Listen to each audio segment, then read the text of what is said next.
I'd like to tell you about the strangest secret in the world. Some years ago, the late Nobel Prize-winning Dr. Albert Schweitzer was being interviewed in London, and a reporter asked him, "Doctor, what's wrong with men today?" And the great doctor was silent a moment, and then he said, "Men simply don't think." It's about this that I want to talk with you. We live today in a golden age. This is an era that man has looked forward to, dreamed of, and worked toward for thousands of years.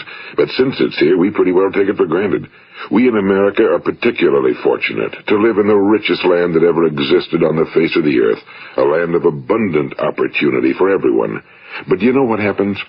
Well, let's take 100 men who start even at the age of 25. Do you have any idea what will happen to those men by the time they're 65? These 100 men who all start even at the age of 25 believe they're going to be successful. If you ask any one of these men if he wanted to be a success, he'd tell you he did. And you'd notice that he was eager toward life, that there was a certain sparkle to his eye, an erectness to his carriage, and life seemed like a pretty interesting adventure to him. But by the time they're 65, 1 will be rich. 4 will be financially independent. 5 will still be working. 54 will be broke. Now think a moment. Out of the 100, only 5 make the grade. Now why do so many fail? What has happened to the sparkle that was there when they were 25? What's become of the dreams, the hopes, the plans? And why is there such a large disparity between what these men intended to do and what they actually accomplished? When we say about 5% achieve success, we have to define success. And here's the best definition I've ever been able to find. Success is the progressive realization of a worthy ideal. If a man is working toward a predetermined goal and knows where he's going, that man is a success. If he's not doing that, he's a failure. Success is the progressive realization of a worthy ideal. Rollo May, the distinguished psychiatrist, wrote a wonderful book called Man's Search for Himself. And in this book he says, the opposite of courage in our society is not cowardice. It is conformity. And there you have the trouble today. It's conformity, people acting like everyone else without knowing why, without knowing where they're going. Now think of it. In America right now, there are over 18 million people 65 years of age and older. And most of them are broke. They're dependent on someone else for life's necessities. Now, we learn to read by the time we're 7. We learn to make a living by the time we're 25. Usually by that time, we're not only making a living, we're supporting a family. And yet by the time we're 65, we haven't learned how to become financially independent in the richest land that has ever been known. Why? We conform. And the trouble is that we're acting like the wrong percentage group, the 95 who don't succeed. Now, why do these people conform? Well, they really don't know. These people believe that their lives are shaped by circumstances, by things that happen to them, by exterior forces. They're outer-directed people. A survey was made one time that covered a lot of men, working men, and these men were asked, "Why do you work? Why do you get up in the morning?" 19 out of 20 had no idea. If you ask them, they'll say, well, everyone goes to work in the morning, and that's the reason they do it, because everyone else is doing it. Now let's get back to our definition of success. Who succeeds? The only person who succeeds is the person who is progressively realizing a worthy ideal. He's the person who says, I'm going to become this, and then begins to work toward that goal. I'll tell you who the successful people are. A success is the school teacher who's teaching school because that's what he or she wants to do. The success is the woman who's a wife and mother because she wanted to become a wife and mother and is doing a good job of it. The success is the man who runs the corner gas station because that was his dream. That's what he wanted to do. The success is the successful salesman who wants to become a top-notch salesman and grow and build with his organization. A success is anyone who is doing deliberately a predetermined job because that's what he decided to do deliberately.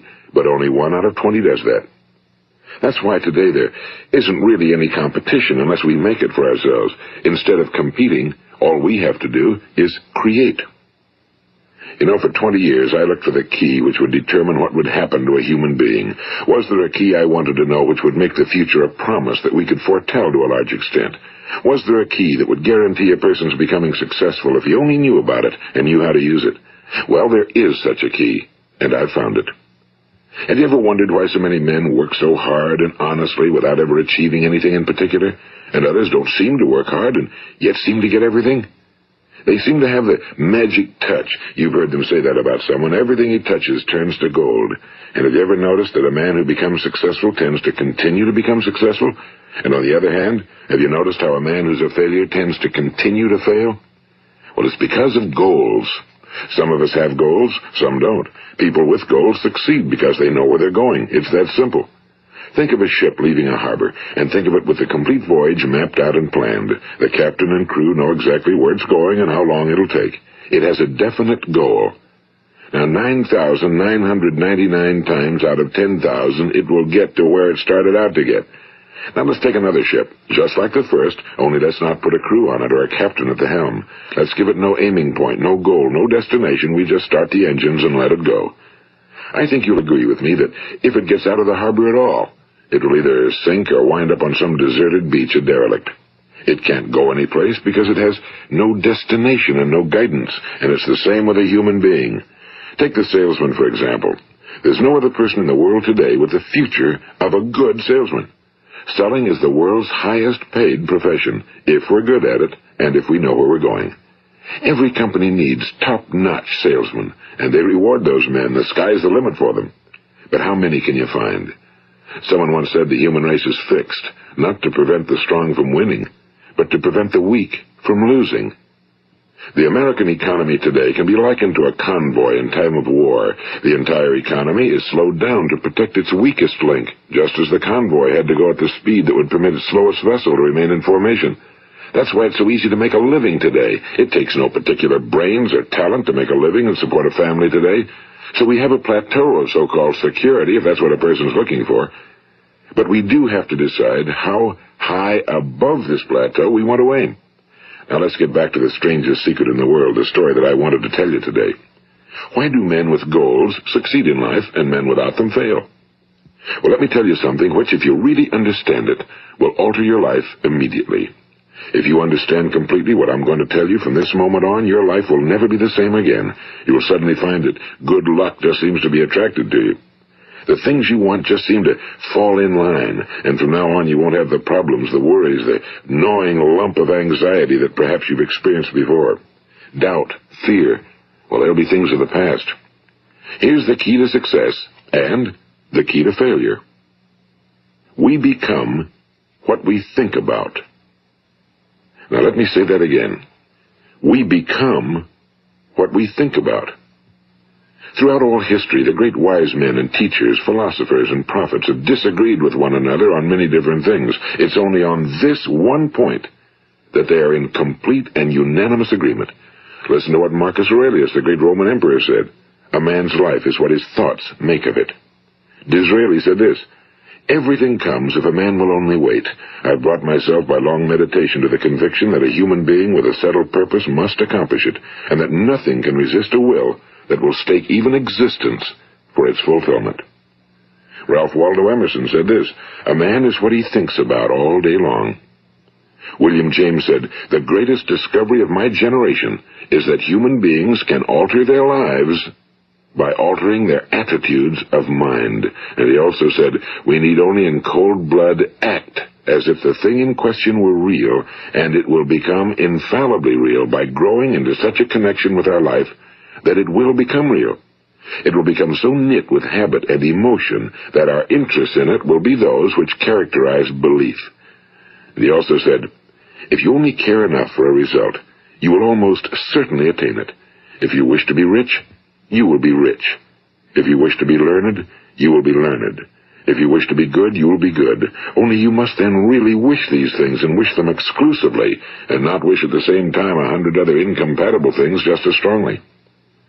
In the Bible, you read in Mark 9:23, if thou canst believe, all things are possible to him that believeth. My old friend Dr. Norman Vincent Peale put it this way, this is one of the greatest laws in the universe. Fervently do I wish I had discovered it as a very young man. It dawned upon me much later in life, and I found it to be one of the greatest, if not my greatest discovery outside of my relationship to God. The great law, briefly and simply stated, is that if you think in negative terms, you will get negative results. If you think in positive terms, you will achieve positive results. That is the simple fact, he went on to say, which is at the basis of an astonishing law of prosperity and success. In 3 words, believe and succeed. William Shakespeare put it this way: our doubts are traitors and make us lose the good we oft might win by fearing to attempt. George Bernard Shaw said, people are always blaming their circumstances for what they are. I don't believe in circumstances. The people who get on in this world are the people who get up and look for the circumstances they want, and if they can't find them, make them. Well, it's pretty apparent, isn't it? And every person who discovered this for a while believed that he was the first one to work it out. We become what we think about. Now, it stands to reason that a person who's thinking about a concrete and worthwhile goal is going to reach it, because that's what he's thinking about, and we become what we think about. Conversely, the man who has no goal, who doesn't know where he's going, and whose thoughts must therefore be thoughts of confusion and anxiety and fear and worry, becomes what he thinks about. His life becomes one of frustration and fear and anxiety and worry. And if he thinks about nothing, he becomes nothing. Now, how does it work? Why do we become what we think about? Well, I'll tell you how it works as far as we know. Now, to do this, I want to tell you about a situation that parallels the human mind. Suppose a farmer has some land, and it's good fertile land. Now, the land gives the farmer a choice. He may plant in that land whatever he chooses. The land doesn't care. It's up to the farmer to make the decision. Now, remember, we're comparing the human mind with the land because the mind, like the land, doesn't care what you plant in it. It will return what you plant, but it doesn't care what you plant. Now let's say that the farmer has 2 seeds in his hand. One is a seed of corn, the other is nightshade, a deadly poison. He digs 2 little holes in the earth and he plants both seeds, one corn, the other nightshade. He covers up the holes, waters, and takes care of the land, and what will happen? Invariably the land will return what's planted. As it's written in the Bible, as ye sow, so shall ye reap. Now remember, the land doesn't care. It'll return poison in just as wonderful abundance as it will corn. So up come the 2 plants, one corn, one poison. Now, the human mind is far more fertile, far more incredible and mysterious than the land, but it works the same way. It doesn't care what we plant. Success, failure. A concrete, worthwhile goal, or confusion. Misunderstanding, fear, anxiety, and so on. But what we plant, it must return to us. You see, the human mind is the last great unexplored continent on Earth. It contains riches beyond our wildest dreams. It will return anything we want to plant. Now, you might say, well, if that's true, why don't people use their minds more? Well, I think they figured out an answer to that one, too. Our mind comes as standard equipment at birth. It's free, and things that are given to us for nothing we place little value on. Things that we pay money for, we value. The paradox is that exactly the reverse is true. Everything that's really worthwhile in life came to us free. Our minds, our souls, our bodies, our hopes, our dreams, our ambitions, our intelligence, our love of family and children and friends and country, all these priceless possessions are free. But the things that cost us money are actually very cheap and can be replaced at any time. A good man can be completely wiped out and make another fortune. He can do that several times. Even if our home burns down, we can rebuild it. But the things we got for nothing, we can never replace. The human mind isn't used because we take it for granted. Familiarity breeds contempt.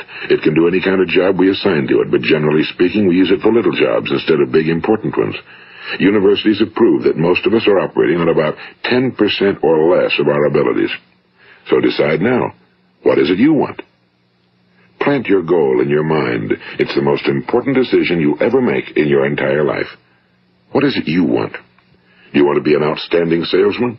A better worker at your particular job? Do you want to go places in your company? In your community? Do you want to get rich? All you've got to do is plant that seed in your mind, care for it, work steadily toward your goal, and it will become a reality. It not only will, there's no way that it cannot. You see, that's a law, like the laws of Sir Isaac Newton, the laws of gravity. If you get on top of a building and jump off, you'll always go down. You'll never go up, and it's the same with all the other laws of nature. They always work. They're inflexible.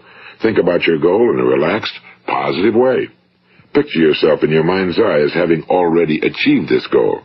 See yourself doing the things you will be doing when you've reached your goal. Ours has been called the phenobarbital age, the age of ulcers and nervous breakdowns and tranquilizers, at a time when medical research has raised us to a new plateau of good health and longevity. Far too many of us worry ourselves into an early grave trying to cope with things in our own little personal ways without learning a few great laws that will take care of everything for us. These things we bring on ourselves through our habitual way of thinking. Every one of us is the sum total of his own thoughts. He is where he is because that's exactly where he really wants to be, whether he'll admit that or not.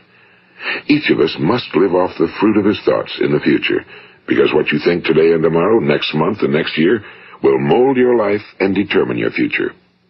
You're guided by your mind. I remember one time I was driving through eastern Arizona, and I saw one of those giant earth-moving machines roaring along the road at about 35 miles an hour with what looked like 30 tons of dirt in it. A tremendous, incredible machine, and there was a little man perched way up on top with the wheel in his hands guiding it. And as I drove along, I was struck by the similarity of that machine to the human mind. Just suppose you're sitting at the controls of such a vast source of energy. Are you going to sit back and fold your arms and let it run itself into a ditch? Or are you going to keep both hands firmly on the wheel and control and direct this power to a specific, worthwhile purpose? It's up to you. You're in the driver's seat. You see, the very law that gives us success is a two-edged sword. We must control our thinking. The same rule that can lead a man to a life of success, wealth, happiness, and all the things he ever dreamed of for himself and his family. That very same law can lead him into the gutter. It's all in how he uses it, for good or for bad. This is the strangest secret in the world. Now, why do I say it's strange, and why do I call it a secret? Actually, it isn't a secret at all. It was first promulgated by some of the earliest wise men, and it appears again and again throughout the Bible, but very few people have learned it, understand it. That's why it's strange, and why for some equally strange reason it virtually remains a secret. I believe that you could go out and walk down the main street of your town and ask one man after another what the secret of success is, and you probably wouldn't run into one man in a month who could tell you. Now, this information is enormously valuable to us if we really understand it and apply it. It's valuable to us not only for our own lives, but the lives of those around us, our families, employees, associates, and friends. Life should be an exciting adventure. It should never be a bore. A man should live fully, be alive. He should be glad to get out of bed in the morning. He should be doing a job he likes to do because he does it well. One time I heard Grove Patterson, the great late editor-in-chief of the Toledo Daily Blade, make a speech, and as he concluded his speech, he said something I've never forgotten. He said, "My years in the newspaper business have convinced me of several things. Among them, that people are basically good, and that we came from someplace, and we're going someplace. So we should make our time here an exciting adventure. The architect of the universe didn't build a stairway leading nowhere."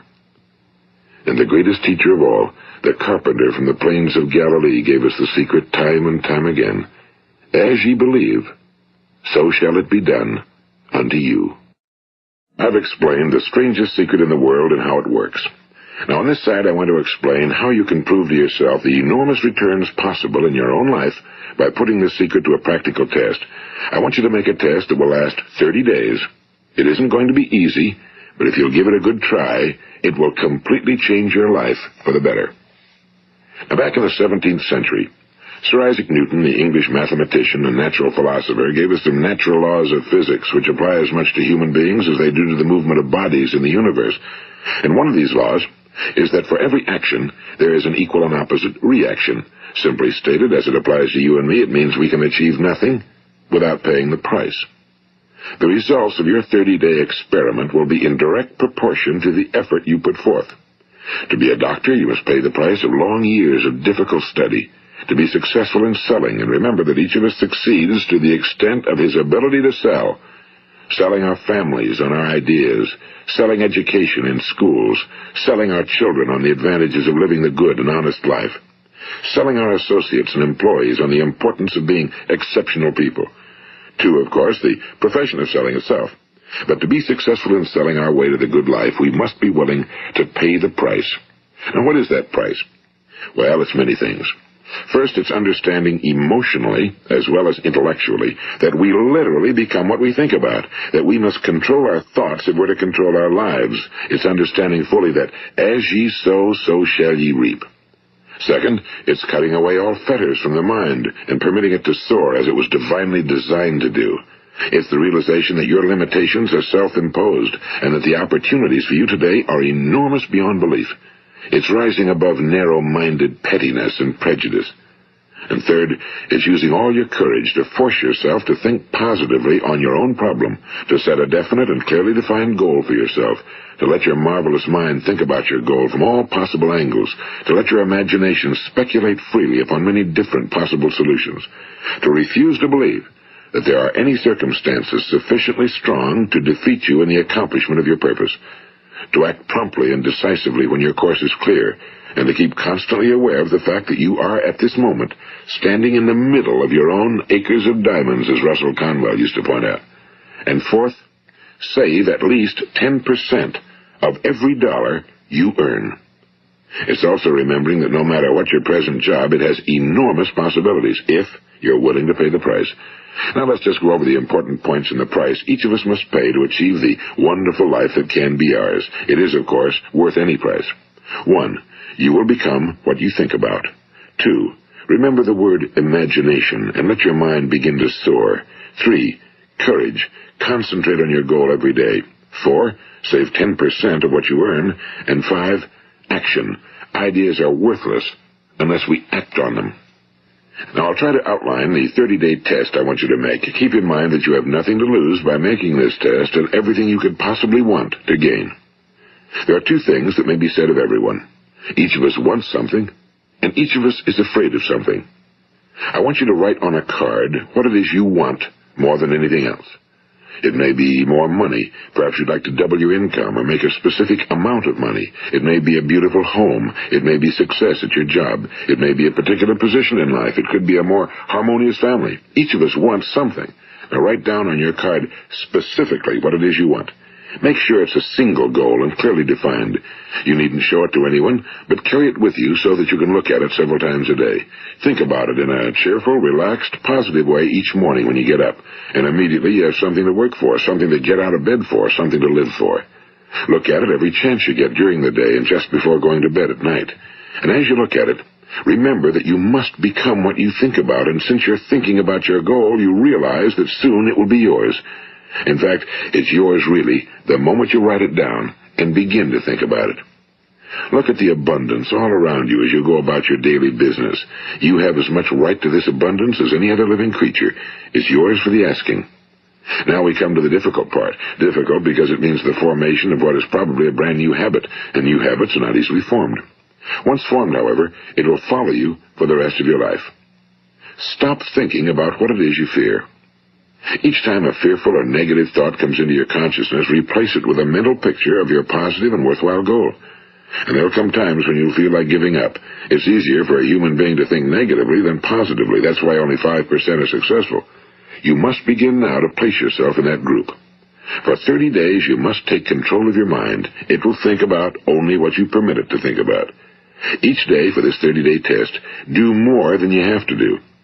In addition to maintaining a cheerful, positive outlook, give of yourself more than you've ever done before. Do this knowing that your returns in life must be in direct proportion to what you give. The moment you decide on a goal to work toward, you're immediately a successful person. You are then in that rare and successful category of people who know where they're going. Out of every 100 people, you belong to the top 5. Don't concern yourself too much with how you're going to achieve your goal. Leave that completely to a power greater than yourself. All you have to do is know where you're going. The answers will come to you of their own accord and at the right time. Remember these words from the Sermon on the Mount, and remember them well. Keep them constantly before you this month of your test. Ask, and it shall be given you. Seek, and ye shall find. Knock, and it shall be opened unto you. For every one that asketh receiveth, and he that seeketh findeth, and to him that knocketh it shall be opened. It's as marvelous and as simple as that. In fact, it's so simple that in our seemingly complicated world, it's difficult for an adult to understand that all he needs is a purpose and faith. For 30 days, do your very best. If you're a salesman, go at it as you've never done before, not in a hectic fashion, but with the calm, cheerful assurance that time well spent will give you the abundance in return you deserve and want. If you're a homemaker, devote your 30-day test to completely giving of yourself without thinking about receiving anything in return, and you'll be amazed at the difference it makes in your life. No matter what your job, do it as you've never done it before for 30 days. And if you've kept your goal before you every day, you'll wonder and marvel at this new life you've found. Dorothea Brand, the outstanding editor and writer, discovered it for herself and tells about it in her fine book, Wake Up and Live. Her entire philosophy is reduced to the words, act as though it were impossible to fail. She made her own test with sincerity and faith, and her entire life was changed to one of overwhelming success. Now, you make your test for 30 full days. Don't start your test until you've made up your mind to stick with it. You see, by being persistent, you're demonstrating faith. Persistence is simply another word for faith. If you didn't have faith, you'd never persist. If you should fail during your first 30 days, by that I mean suddenly find yourself overwhelmed by negative thoughts, you've got to start over again from that point and go 30 more days. Gradually, your new habit will form until you find yourself one of that wonderful minority to whom virtually nothing is impossible. And don't forget the card. It's vitally important as you begin this new way of living. On one side of the card, write your goal, whatever it may be. On the other side, write the words we've quoted from the Sermon on the Mount. Ask, and it shall be given you. Seek, and ye shall find. Knock, and it shall be opened unto you. Nothing great was ever accomplished without inspiration. See that during these crucial first 30 days, your own inspiration is kept at a peak. And above all, don't worry.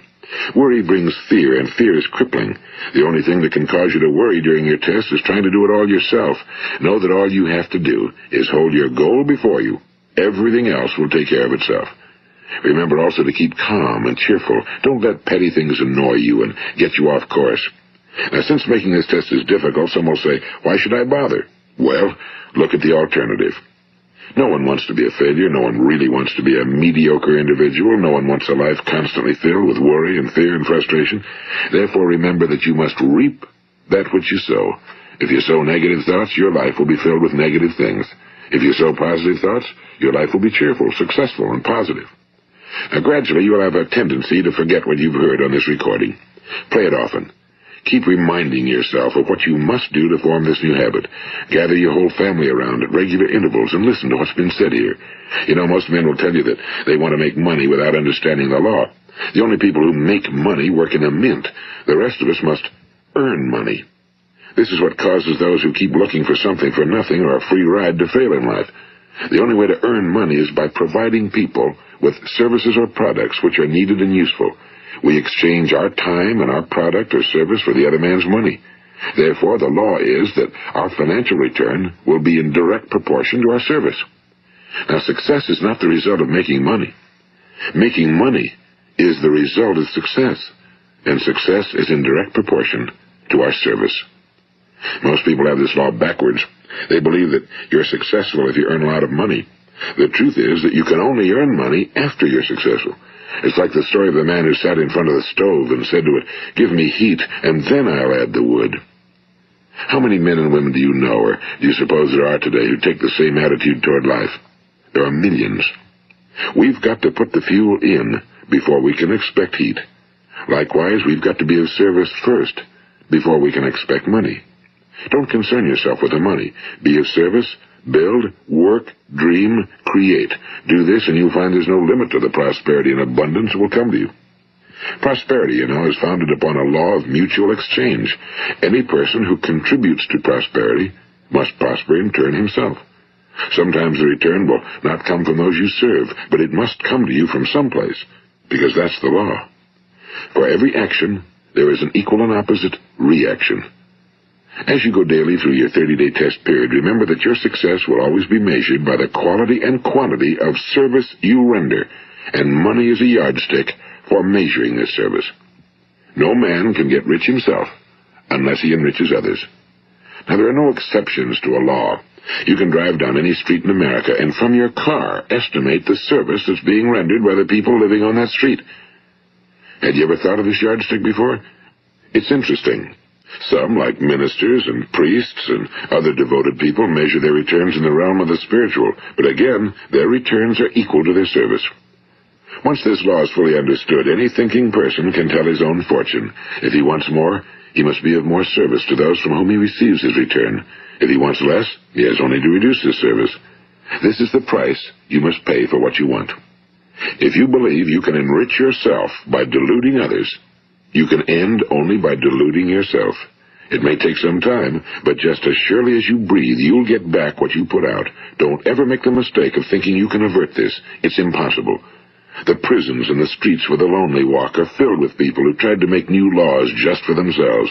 We may avoid the laws of man for a while, but there are greater laws that cannot be broken. An outstanding medical doctor recently pointed out 6 steps that will help you realize success. 1. Set yourself a definite goal. 2. Quit running yourself down. 3. Stop thinking of all the reasons why you cannot be successful and instead think of all the reasons why you can. 4. Trace your attitudes back through your childhood and try to discover where you first got the idea you couldn't be successful, if that's the way you've been thinking. 5. Change the image you have of yourself by writing out a description of the person you would like to be. And 6. Act the part of the successful person you have decided to become. The doctor who wrote those words is a noted West Coast psychiatrist, Dr. David Harold Fink. Do what the experts since the dawn of recorded history have told you must do. Pay the price by becoming the person you want to become. It's not nearly as difficult as living unsuccessfully. Make your 30-day test, then repeat it again, and each time it will become more a part of you until you'll wonder how you could ever have lived any other way. Live this new way, and the floodgates of abundance will open and pour over you more riches than you may have dreamed existed. Money? Yes, lots of it. But what's more important, you'll have peace. You'll be in that wonderful minority who lead calm, cheerful, successful lives. Start today. You have nothing to lose, but you have a whole life to win. This is Earl Nightingale, and thank you.